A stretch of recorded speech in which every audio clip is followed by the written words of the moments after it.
नमस्कार, एनपीएन भारत में आपका स्वागत है। आज बात करते हैं किसानों के समस्याओं को लेकर। किसान लगातार आंदोलित हैं, गांव गलियों से दिल्ली की गलियों तक, दिल्ली की सड़कों तक पहुंच रहे हैं। ऐसा क्या कारण है, क्यों कर रहे हैं आंदोलन? जैसा कि ब्रिटिश और मेवाड़ की जो रियासत थी, 1897 से 1941 तक 44 साल धरना प्रदर्शन, 44 साल तक आंदोलन चला। अंग्रेजों के खिलाफ सड़कों पर उतरना पड़ा। वही हाल अभी है। अभी 1917 को चंपारण का सत्याग्रह आंदोलन हुआ। इसमें महात्मा गांधी जी के नेतृत्व में हुआ। उसके बाद भारत आजाद हुआ, लेकिन आंदोलन की सूरत नहीं।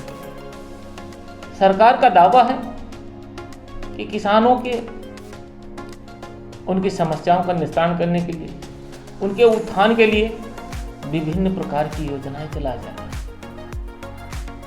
लेकिन उन योजनाओं का क्या लाभ नहीं मिल पा रहा है, जिस वजह से किसान सड़कों पर है।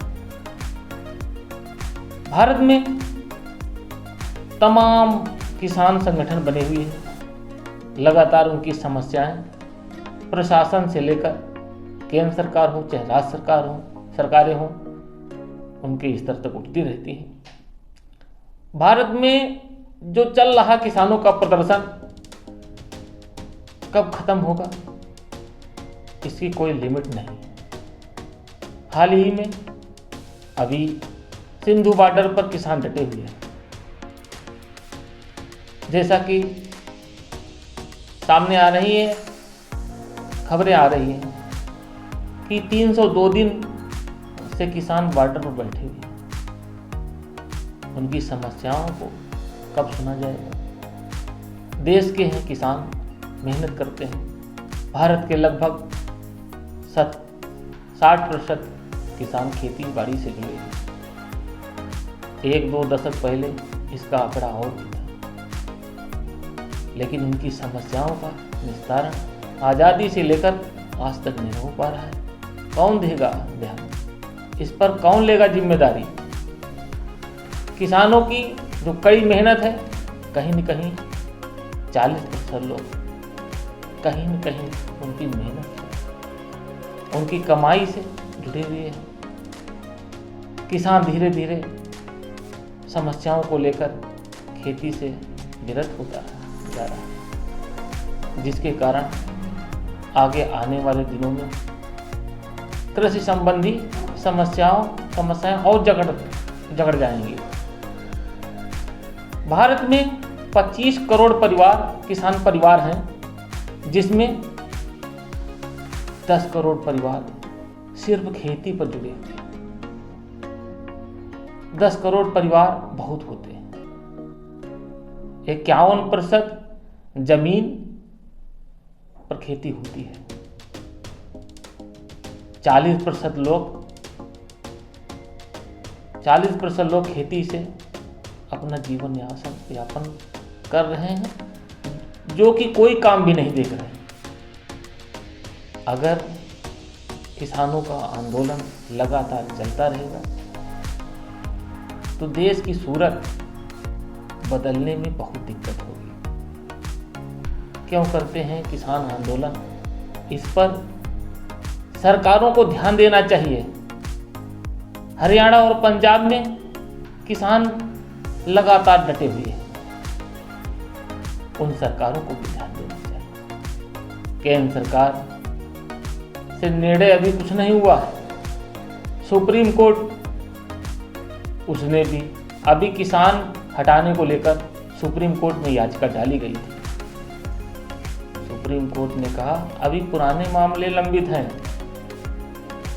उसको भी नहीं सुना गया। कुल मिलाकर लगातार हो रहे आंदोलन, सड़कों पर किसान होने के कारण आर्थिक नुकसान भी हो रहा है। उसके अलावा और भी बहुत समस्याएं हैं। सरकारों को भी दिक्कत हो रही है, परिवारों को भी दिक्कत हो रही है। फिर भी जैसी हालत अंग्रेजों ब्रिटिश सरकार के ज़माने में थी वैसी हालत अब भी बनी हुई है। आंदोलन की सूरत बदलने में सकारात्मक कदम नहीं उठाया जा रहा है। आशा है कि जल्द सरकार से लेकर जो जिम्मेदार हैं किसानों की समस्याओं को लेकर एक बड़ा कदम उठाएंगे, जिससे लंबे स्तर तक चलने वाला आंदोलन खत्म हो सके।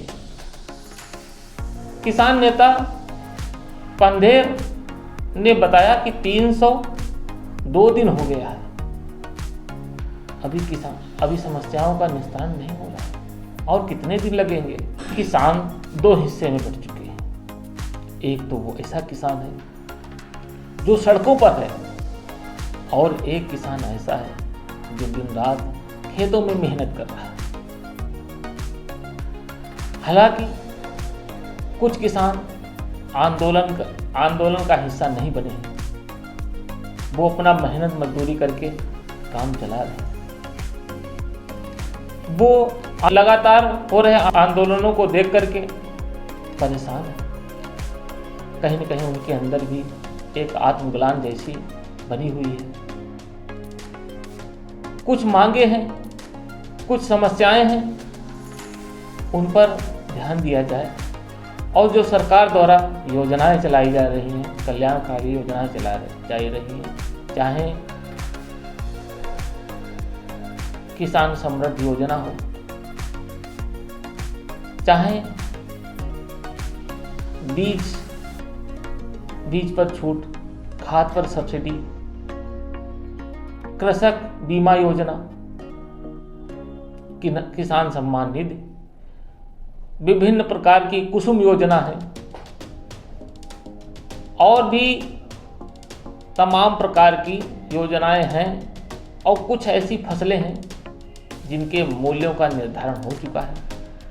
अभी सरकार ने मोटे अनाजों को उनके मूल्यों का निर्धारण किया है। MSP लागू करके किसानों को लाभ दिया जा रहा है। गेहूं, मक्का, धान के अलावा ज्वार, बाजरा पर सरकार ने सकारात्मक कदम उठाया है। अब किसानों के लिए कुछ ऐसा सिस्टम बनाया जाए, कुछ ऐसे नियम बनाए जाएं जिससे किसान आंदोलित न हो और सरकार का भी पूरी तरह साथ दे। सरकार का भी साथ दे और सरकार किसान का साथ दे। ऐसा कुछ सिस्टम बने, इसकी आशा हम करते हैं। बने रहिए ऐसी ही अपडेट के साथ, NPN भारत के साथ। नमस्कार।